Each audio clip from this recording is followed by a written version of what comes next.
जय श्रीमन्नारायण जय श्रीमन्नारायण। आंडाल दिव्य तिरुमणिखले शरणं नमस्मद्गुरुभ्यो नमः।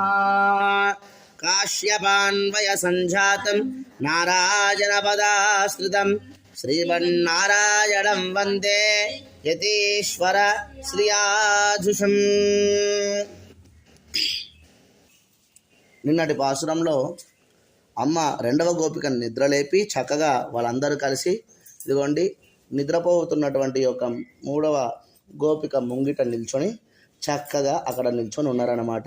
ఇక్కడ ఉన్నటువంటి గోపికా బృందం అంతా కూడా. అయితే వెనుకున్నటువంటి రెండు పాసురాలలో అమ్మ ఏమని చెప్పిందంటే, అదిగోండి వినుటకు తగినటువంటి శబ్దములను అమ్మ చెప్పి, అది వినలేదా, ఇది వినలేదా, విని కూడా నువ్వు నిద్రపోతున్నావా అని చెప్పి